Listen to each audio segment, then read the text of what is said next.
Welcome to this Zentangle Quickie. My name is Heather Hartwick Gladden. I'm a certified Zentangle teacher. And today we're going to take a look at the tangle Indi from CZT Carmen Muniz Reel. This one is similar to some others, but different enough, right? That's kind of how it works.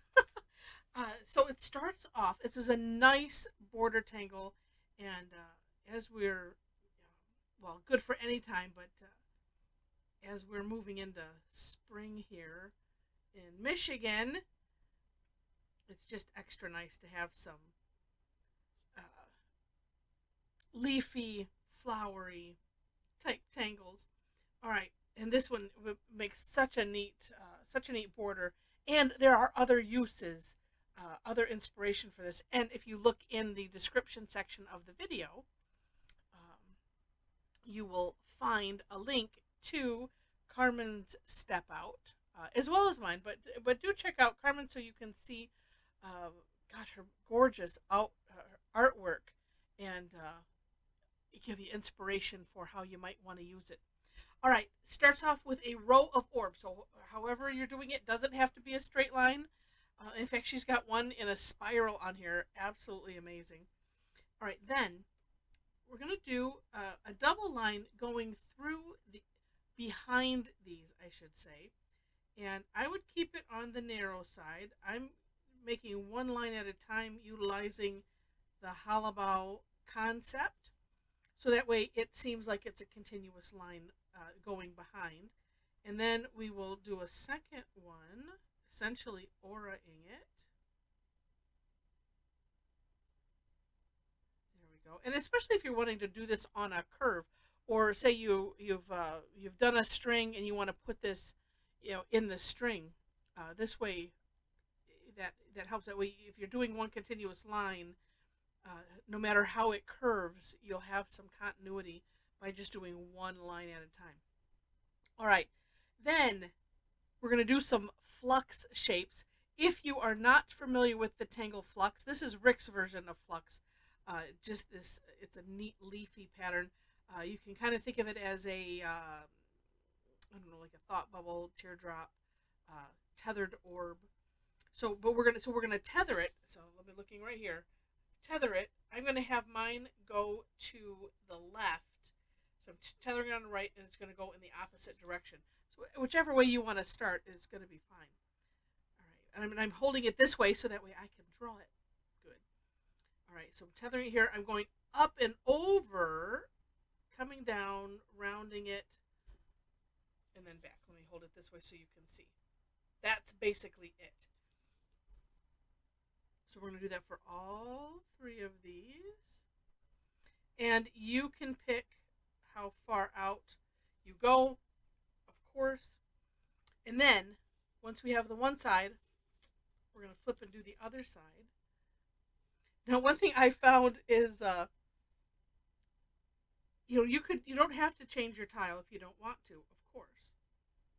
But I found, because, I can do these multiple ways, but I found that when I did it without turning the tile, the sides were different. They were much more consistent when I turned the tile. Well, as consistent as as I can get. So, all right. So once you have that on both sides, and as you notice, they're going opposite directions. That's why you can turn it and do the same thing over again.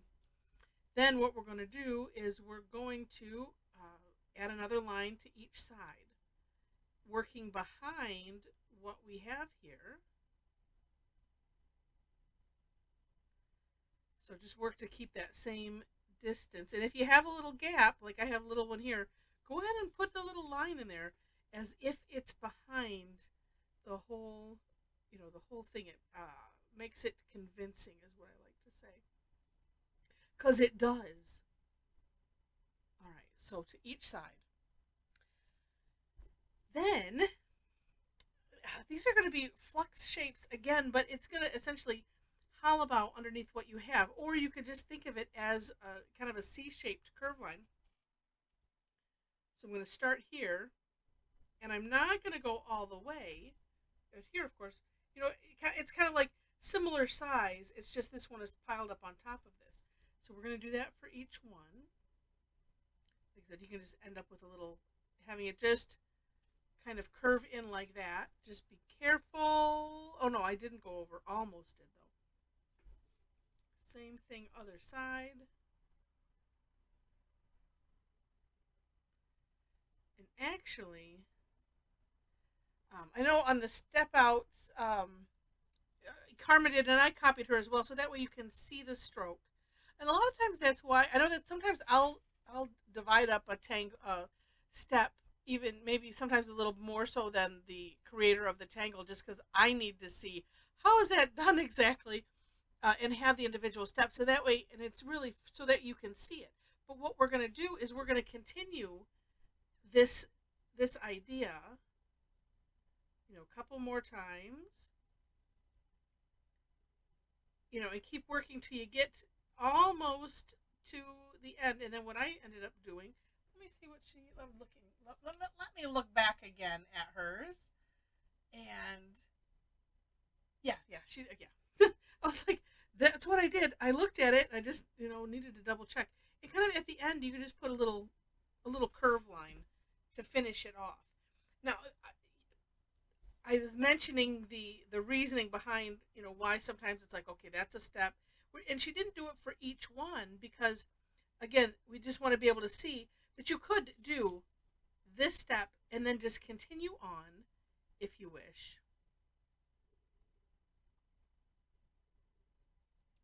And actually, all of a sudden, my brain is going, wait a minute.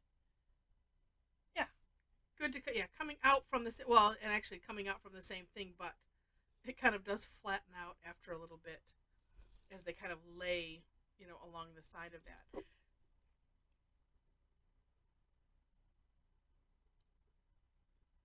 And again, this is just, how you choose to work. And I share the reasoning behind because I think it's important. Because that way, because I know some get frustrated, like, oh, there's so many rules or this and that. And it's like, well, if you understand the reasoning behind why, then you also understand, oh, well, I don't really have to do that if I don't want to.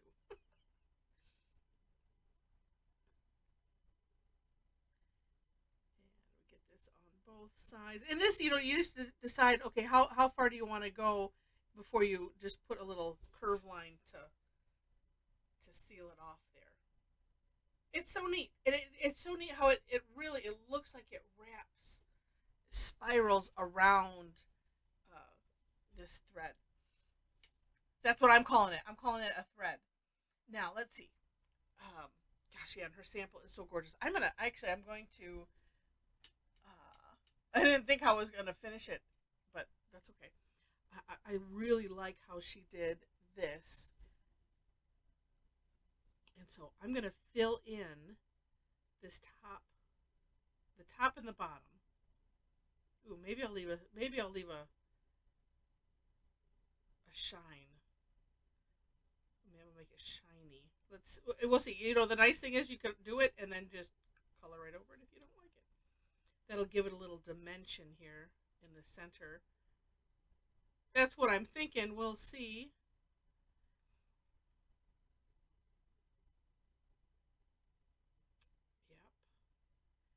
And then make sure, like where I was, right here, where I had that little gap, just make sure to fill those kind of things in. Again, it's about making it look, making it convincing looking.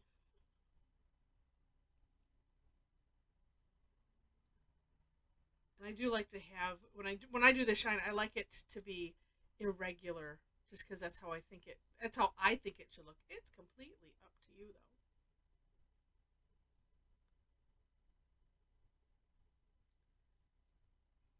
Ooh, so far I like it.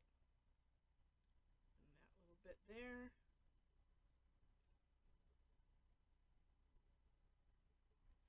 And of course, you get to decorate it however you want to, however you feel moved to do that. You can just fill it in with graphite, with the gray.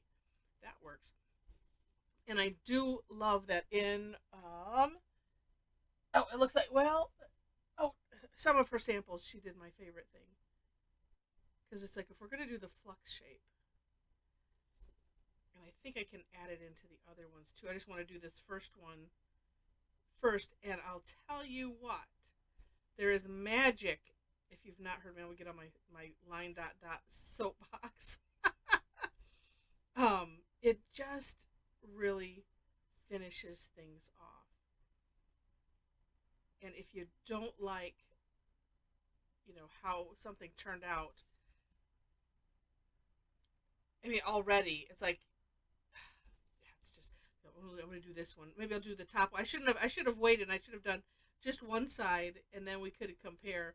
But as you're doing it and playing with it, do that just so you can see. I just think it's just magical. And if you don't like the shape of what you had, this is part of why it's that I think it's magical. Is you can add some extra curve if you want to, because I've had some that just look like ugh, and I mean, and really, it just adds something. Look at that! Oh my gosh! Okay, let me do the other side. And you don't have to add it. Again, take a look at those at her samples, because she has some, without, some with, and some of them are, this is way more elongated than what I have done.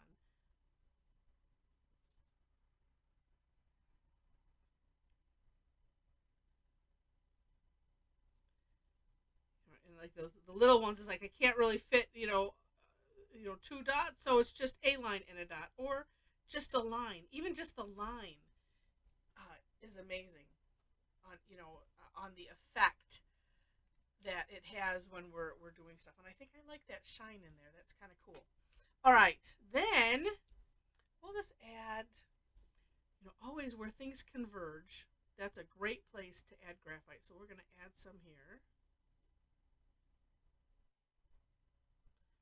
And I'm going to add just a little C shape curve line in there.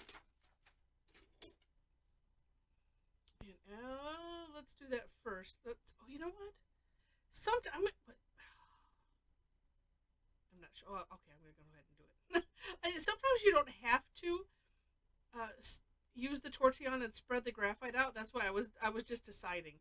But I like doing the C shape, and then with the tortillon going over the C shape and almost having it go in a circle. That creates a neat look. And this, I am just bringing it out a little bit, because we don't want the graphite remorse, but we want something, because it just adds life. Oh, my tortilla needs to be pushed out again. Oh, yes. And actually, I'm going to use what's left on my tortillon, at least for now, because I just want a little something. And I'll tell you what. Oh, here's where if you want to do something light, you can always, this is just some graphite that I spread because I was using it on something else. And you can almost use it like a palette. So you could just, on the back, just spread some graphite and then run your tortillon in it. And, hold on. All right, if you need to know, this is it's a file. It's the only pokey thing that I have. But sometimes I'll use a toothpick and leave it in there and kind of break off the end so that way it's not jabbing me. But if your tortillon, kind of collapses, I try to use it on its tip so that way it doesn't do that. But sometimes I think once it starts going, it just goes. And it gives it a little bit more life. But I like sometimes having a nice little tip like that.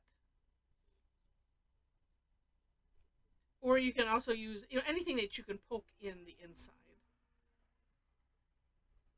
As long as it hasn't collapsed yet. From use, I have some of those too. Yes. Oops, sorry. Bounced my table.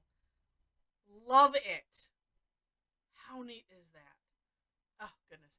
All right. Well, I hope you enjoyed this. And if you did, would love it if you click the like button. And while you're at it, if you haven't subscribed yet, again, would love to have you be a subscriber too. And if you want to click on the subscribe button, I mentioned the description section. Again, there you will find links to the step outs, ways to connect with me if you wish. So if you like my style, uh, come join me. I teach online. Almost, or no, and right now it is twice weekly. Thursdays for the most part, unless I have a schedule that issue that I need where I need to change things. Generally, they are on Thursdays. Those are free. I do have one Tuesday uh, each month that is also free. I call that Tough Tangle Tuesday. But you'll see that find the classes link on the menu, and you will see that plus the offerings that I have that have a fee. And would love to have you join us. Also, if you happen to be on Facebook, I have a link to my page. And if you'd like to hang out with a bunch of wonderful Tangle addicts that are a bit crazy too, crazy for tangling, that's for sure. And oh my gosh, we have so much fun. We would love to have you join us. Click that link. There's like 3 questions to answer to gain entry. And again, we'd love to have you join us. So with that, thanks so much for watching. And I wish you happy tangling.